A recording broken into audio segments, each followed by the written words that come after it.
Bonjour, Dongo, le conseiller, l'agripreneur et le promoteur agricole.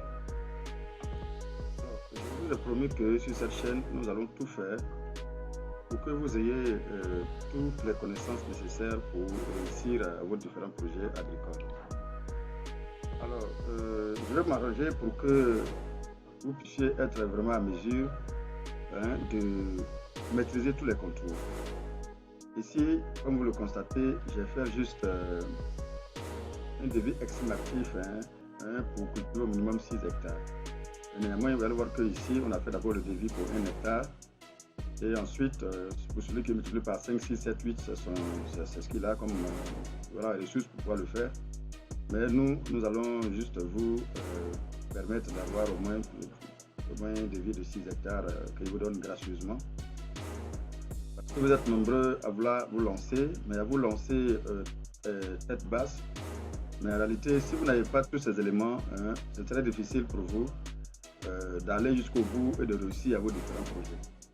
Pourquoi je vous donne gratuitement ce devis, de sorte à ce que vous pouvez vous inspirer dessus pour vous lancer. Il faut comprendre que tous les éléments qui sont dans le devis, tous ces éléments, tous ces chiffres que vous voyez là, ce sont des chiffres, mais en réalité, qui tiennent compte de chaque zone. Par exemple, tout ce que vous voyez, ce sont des activités qui seront effectuées. Bien évidemment, il faut le reconnaître.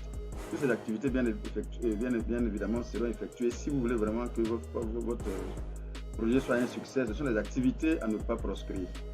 Bon, certaines personnes vont piétiner certaines activités. Bon, c'est leur choix. Mais je pense que toutes ces activités énumérées sont des activités en réalité en fonction de votre terrain qui vont, vous allez faire face à ces activités-là.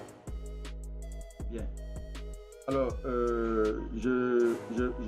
d'abord, vous prenez lorsque vous faites, vous savez, le léonage, lorsque vous manifestez le désir d'avoir un terrain, d'abord partir sur le terrain, vous allez faire d'abord le léon, et après les léons, on va faire la levée. C'est-à-dire qu'ils vont faire, on va mesurer si vous voulez, la parcelle, de sorte à ce que vous ayez, bien évidemment, une idée fixe de la superficie que vous allez acheter.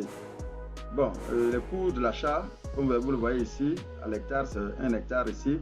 Mais moi, j'ai pu avoir des parcelles que j'ai achetées à 190 000 francs l'hectare.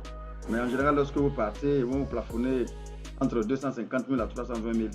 Bon, je peux venir mettre 320 000 francs pour ne pas effrayer plus d'un. Mais en général, ils vont vous plafonner minimum de 250 000 francs à 320 000. À vous maintenant de négocier. Si vous savez bien négocier, vous pouvez venir en dessous. Comme moi je l'ai dit, j'ai pu avoir des terrains à 190, mais je ne veux pas dire que tous les terrains vont vous coûter 190 également.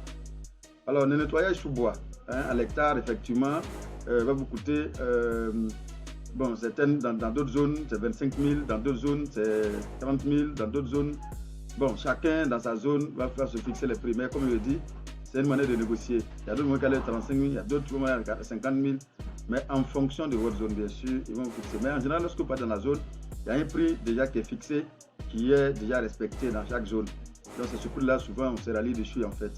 En général, on ne peut pas aller au-delà. C'est comme ça, ça se passe dans la zone, en fait.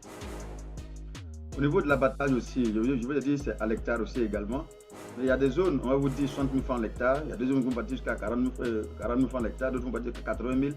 Mais il faut comprendre déjà que lorsque vous devez abattre, il faut prévoir minimum entre 50 jusqu'à 80 000 francs en réalité, quoi, en fait. Maintenant, qu'est-ce qu'il va payer encore pour faire l'abattage? Il va payer le carburant. Mais il faut prévoir minimum 25 litres par hectare. Bon, je dis 25 litres parce que tout simplement, il y a des zones aussi où vous pouvez avoir, il y a des scieurs qui vont partir même au-delà, comme il y a des scieurs qui vont faire en dessous, ça dépend des scieurs. Bon, et le plus souvent, il faut être là parce que les scieurs sont ce qu'ils sont. Plus souvent, il faut être là, sinon, elle payer même plus que ce que vous avez prévu. Alors, il y a souvent, les gars, vous demandez de l'huile de moteur, effectivement, pour mélanger avec l'huile pour l'abattage. En réalité, souvent, c'est comme ça que ça se passe. Donc, vous allez prévoir minimum 3 litres pour mélanger avec les 25 litres. Il y a d'autres qui vous demandent 2 litres, d'autres qui demandent 3 litres, ça dépend de chacun. Voilà, donc du coup, je vais vous décortiquer un peu ces différents éléments, de sorte à ce que vous puissiez avoir une idée générale, une idée réelle sur ça. Après ça, vous allez avoir ce qu'on appelle les branchages. Le branchage consiste tout simplement à brancher